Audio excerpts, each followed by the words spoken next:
Hi guys, welcome back to my YouTube channel once again. तो अभी मेरे आप सभी की तरह प्री बोर्ड्स चल रहे हैं और कल है मेरा हिंदी का प्री बोर्ड। तो लेट मी टेल यू कि मेरे पास अभी कौन कौन सी बुक्स है और मैं क्या करने वाली हूँ।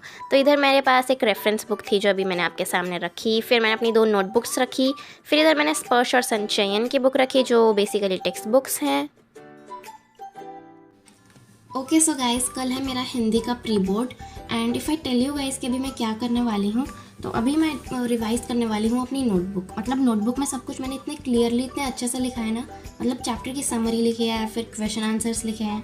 तो I think notebook is very important क्योंकि उसमें एनसीईआरटी के सॉल्यूशंस हैं ऑफ कोर्स। तो मैं सबसे पहले तो नोटबुक में जितना भी है वो रिवाइज़ करूँगी एंड लास्ट में अगर टाइम बचेगा तो मैं एज अ रेफरेंस ये वाली जो बुक है ये इसमें जो मतलब इंपॉर्टेंट पीवाईक्यूज़ वगैरह होंगे मैं वो एक तरह से मतलब एज अ रेफरेंस के लिए देख लूँगी। कुछ इंपॉर्टेंट पीवाईक्यूज़ होंगे जो मे बी एनसीईआरटी में नहीं होंगे भी। एंड कल मतलब हमारे प्री बोर्ड्स में 2 डेज़ का हॉलीडे मिल रहा है। तो कल जो मतलब हॉलीडे था उसमें मैंने मतलब 2 सैम्पल पेपर्स किए थे। मतलब एक तो हमें स्कूल में कराया था, मतलब दूसरा जो था वो मैंने किया था पूरा 3 घंटे बैठ के। वो हमें हमारे मतलब टीचर नहीं भेजा था गाइस। ये तो भी मैं आपको हिंदी का बता रही हूँ, बट अगर आपको दूसरे सब्जेक्ट्स के, अगर आप मतलब 10th में हो और अगर आपको दूसरे सब्जेक्ट्स के सैम्पल पेपर्स चाहिए मतलब सॉल्व करना है, तो आप गूगल वगैरह पे ना ढूंढ के अगर आप कोई बुक ले लो तो I think that is going to be more helpful for everyone. तो अगर मैं आपको सजेस्ट करूँ मेरे साइड से मुझे कौन से सैम्पल पेपर्स बेस्ट लगे, तो आई थिंक मैं आप लोगों को सजेस्ट करना चाहूँगी फिजिक्स वाला के सैम्पल पेपर्स, क्योंकि दूसरे सैम्पल पेपर्स की जो बुक होती है ना उसमें इररिलेवेंट चीज़ें होती हैं जो बहुत डिफिकल्ट होती हैं और उनका मतलब उतना हार्ड डिफिकल्ट बोर्ड्स में नहीं आता है। तो अगर आपको मतलब एकदम सिग्निफिकेंट क्वेश्चंस चाहिए जो एक्चुअली पूछे जा सकते हैं बोर्ड्स में, तो you can definitely use this physics वाला के सैम्पल पेपर्स। तो अभी मैं आपको ब्रीफ में बताती हूँ कि ये सैम्पल पेपर्स एक्चुअली कैसे हैं, उसके बाद मैं हिंदी पढ़ूँगी। तो ये है वो सैम्पल पेपर्स की बुक्स बाय फिजिक्स वाला, और ये गाइस हिंदी के लिए भी अवेलेबल है, बट अभी मेरे पास वो नहीं है। तो अभी मेरे पास सिर्फ एसएसटी, साइंस, इंग्लिश और मैथ्स की ही अवेलेबल है। एंड इन सैम्पल पेपर्स की सबसे बेस्ट बात मुझे ये लगती है कि इसमें सारे सैम्पल पेपर्स ना गाइस इजी, मीडियम और हार्ड में डिवाइडेड है। तो अगर आपकी प्रिपरेशन बहुत अच्छी हो गई है then you can go for the hard sample papers, and अगर आपको लग रहा है कि आपको जस्ट प्रैक्टिस करनी है तो आप इजी वाले कर सकते हो। इसमें गाइस आपको चीट शीट्स मिल जाएंगी, बहुत सारे माइंड मैप्स मिल जाएंगे, हर चैप्टर के माइंड मैप्स मिल जाएंगे, ताकि आपको आपका चैप्टर का क्विक रिविजन करना है तो आप वो फटाफट से कर सको। इसमें आपको टॉपर्स के आंसर्स अच्छे से मिलेंगे, जैसे कि अभी मैं दिखा रही हूँ। बेस्ट जो टॉपर होते हैं उनके आंसर्स आपको मिल जाएंगे। तो ये है वो सैम्पल पेपर जो इस बुक में है, जो मैं अभी आपको दिखा रही हूँ। ये बेसिकली मैं अभी आपको एसएसटी का दिखा रही हूँ। सैम्पल पेपर्स के साथ इसके लास्ट में आपको इसके एक्सप्लेनेशंस, आंसर्स अच्छे से मिल जाएंगे डिटेल में, और जो कॉमन मिस्टेक्स होती है जो स्टूडेंट्स करते हैं वो भी आपको एक बॉक्स में प्रोवाइडेड रहेगा। उसी के साथ साथ आपको इस बुक में निमोनिक्स और रियल लाइफ एप्लीकेशंस भी मिल जाएंगे। Guys, if you want to purchase this books then you can check out my description box. Also you can use my code ADORN150 to get a discount on the PW store. तो इधर मैंने हिंदी पढ़ना start कर दिया था और मैंने आपको जैसा कि बताया कि मैं नोटबुक से ही पढ़ने वाली हूँ। तो यस, मैंने इधर अपनी नोटबुक खोली और मैं फर्स्ट चैप्टर कर रही थी जो कि था कबीर, मतलब कबीर की साखी एंड ऑल। वो स्पर्श का चैप्टर है तो मैं वही कर रही थी। और कोई भी 10th ग्रेडर मेरा वीडियो देख रहा है तो लेट मी नो कि आपका हिंदी का कोर्स A है या B है।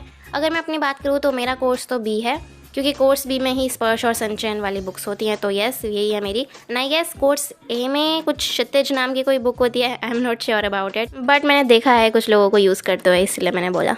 आज हिंदी के एग्जाम के लिए मैं कोई भी वीडियो लेक्चर नहीं देखने वाली हूँ, क्योंकि वीडियो लेक्चर्स ना मैंने प्रीलिम्स 1 में देख लिए थे। मतलब प्री बोर्ड 1 में मैंने ऑलमोस्ट मतलब सारे चैप्टर्स के वीडियो लेक्चर्स देख लिए थे, एनिमेटेड वीडियोज़ लेक्चर।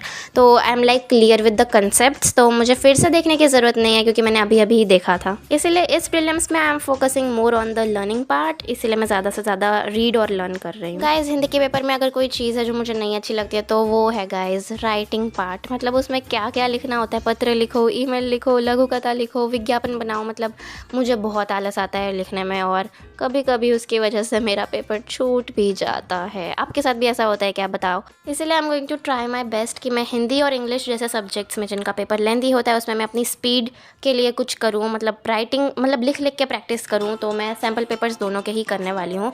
तो इधर गाइज मैंने थोड़ा ज़्यादा पढ़ लिया था and I wanted to take a break, तो मैंने सोचा चलो फटाफट से ब्रेक लेते हैं और कुछ खाते पीते हैं। तो इधर मेरे घर पे कुछ था नहीं तो मैंने चौकोस बनाए और मैंने चौकोस खा लिया। I like Chocos guys. फिर ब्रेक लेने के बाद और चौकोस खाने के बाद I again set to study. तो इधर I was done with almost all the chapters, but कुछ चैप्टर्स बचे हुए थे तो मैं वही कंप्लीट कर रही थी। गाइज, आप लोग हिंदी कैसे पढ़ते हो बताना कमेंट सेक्शन में। मतलब आपका भी क्या मेरी तरह ही तरीका होता है? मतलब मैं तो नोटबुक्स का सारा लर्न करने लगती हूँ, तो आप लोग भी ऐसा ही करते हो कि आप चैप्टर रीड करते हो?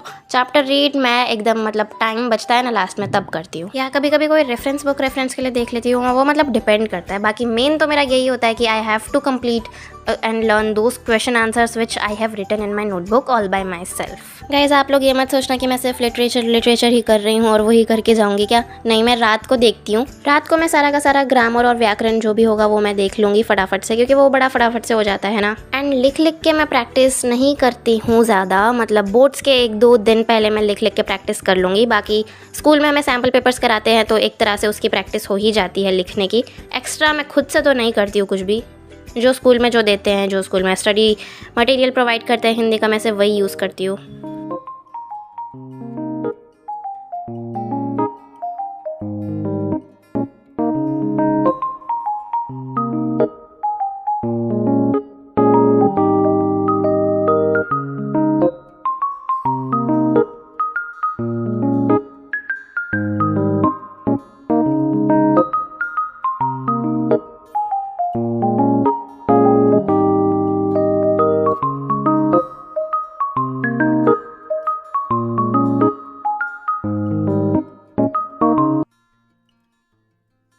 After a long period of time I think I am almost done, मतलब ऑलमोस्ट चैप्टर्स हो गए, बस थोड़े से बच्चे हैं, मैं फटाफट से करती हूँ and then I will be free. Hindi का मेरा यही रहता है, बहुत फटाफट से सिलेबस हो जाता है, फिर मैं पूरे दिन चिल करती हूँ। What you do to me. Play my emotions like a pair of puppet strings. Did it ever occur to you my heart's more than a toy? Please go easy on me, babe. Send message after message, forward my calls. Next day you hit me back like nothing happened at all. Okay, so now I am done with all my notebooks. जैसा कि मैंने कहा था, मैंने सारे question answers revise कर लिए। अब मैंने आपको ये भी कहा था कि मैं इस बुक से थोड़ा रेफरेंस के लिए कुछ देखूंगी, बट अभी मैंने इतनी रीडिंग किया कि अब मुझे और मेरा मतलब मूड नहीं है और करने का, तो अभी मैं सोच रही हूँ कि अब इसको मैं ना ही करूँ, क्योंकि इसमें जो मैंने नोटबुक में लिखा है ना वही सेम इसमें है, बस इसमें थोड़ा एक्स्ट्रा क्वेश्चन है, एक क्वेश्चन को अलग अलग तरीके से लिखा है। तो I think that my notebooks are more than enough, तो मैं ये नहीं करने वाली हूँ। मे बी मैं स्कूल में देख लूँ, क्योंकि स्कूल में हमारा लास्ट में एग्जाम होता है तो पूरा दिन रहता है, तो मैं तब देख लूँगी। ओके, तो I think that is it for the video. I really hope you guys felt motivated after watching it, and if you guys are new to my channel then make sure to subscribe, and also don't forget to press the like button, and I will meet you guys in my next video. Till then, take care and bye bye.